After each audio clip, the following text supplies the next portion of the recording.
Police clashed with protesters in Cairo as they expressed their anger at the parliament's approval of a deal paving the way to transfer 2 Red Sea islands to Saudi Arabia's control. The protest was led by erstwhile Egyptian leaders who urged citizens nationwide to take to the streets and demonstrate against the agreement shortly after a press conference confirmed the deal. Police faced off with anti-government protesters attempting to block the main streets in eastern Caracas amidst ongoing unrest surrounding President Nicolas Maduro in the Venezuelan capital.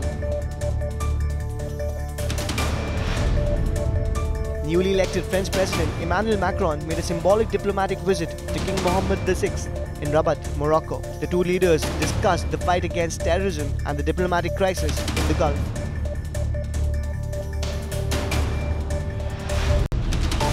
The Syrian Arab Army fighters gained more ground against self-proclaimed Islamic State in Syria's Arak Triangle area near eastern Palmyra, according to a statement from the Syrian Ministry of Defense.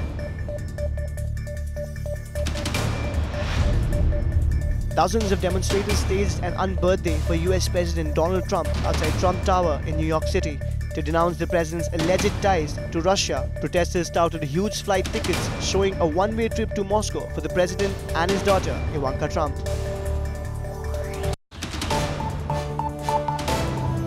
Labour Party leader Jeremy Corbyn met with the victims of the deadly Grenfell Tower fire in London. He visited a church near the site of the tragedy where those affected were receiving assistance from the local community.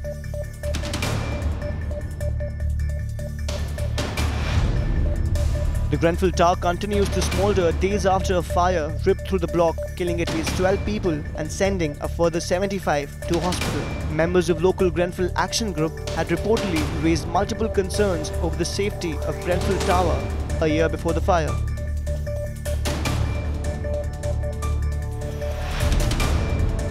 A power outrage led to huge queues at Brussels Zaventem International Airport on Thursday, rendering passengers unable to board their flights or even enter the terminal. Travelers were forced to wait outside the completely blacked out airport and planes could not take off following the outage.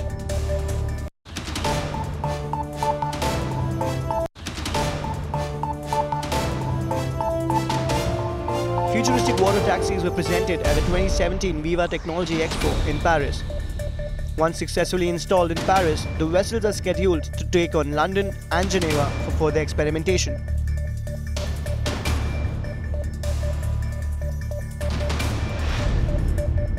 German Chancellor Angela Merkel has said that she hoped to see the results in the Eurogroup that will enable Greece to receive further payments. Merkel refused to forecast the play out of events but wished that Eurogroup may reach to a conclusion which will help to reward Greece's efforts in order to make it possible to get further payments.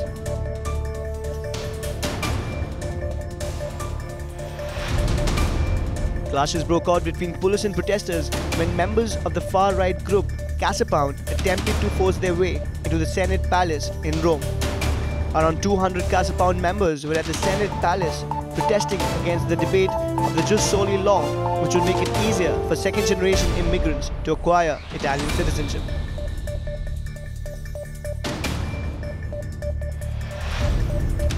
Pro-democracy protesters and Chinese government supporters had a face-off in Hong Kong, as 11 prominent Occupy Central figures went on trial for contempt of court. This comes after the government had introduced an injunction in 2014 prohibiting pro-democracy activists to occupy the streets of Hong Kong.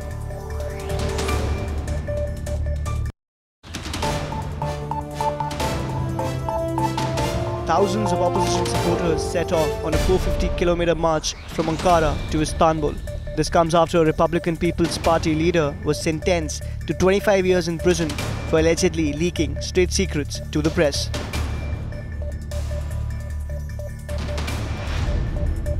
United States Senate voted 94 in favor and 6 against a procedural vote related to sanctions against Russia in Washington, D.C. The new proposals will make current sanctions law harder to repeal.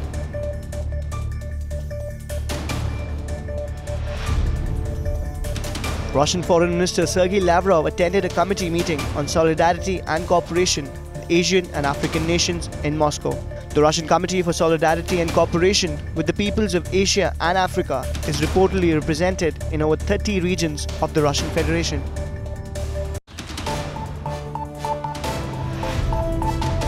The Commission of Inquiry on the Syrian conflict has hit out and intensified coalition airstrikes in Syria's Raqqa.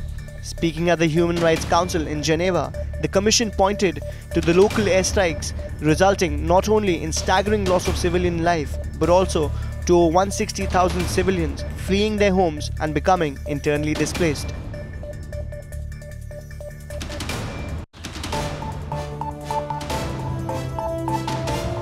Seven people were killed and 59 injured in an explosion at the front gate of a kindergarten in eastern China.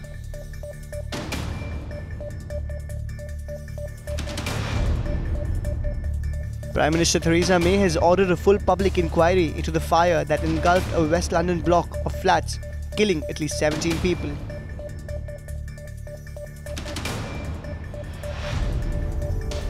Japan has passed a controversial anti-terror law. Critics had warned that this law on privacy rights would lead to over-the-top police surveillance.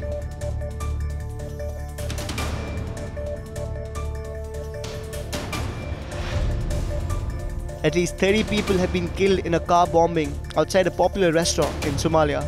The attack has been claimed by Islamist militant group Al-Shabaab.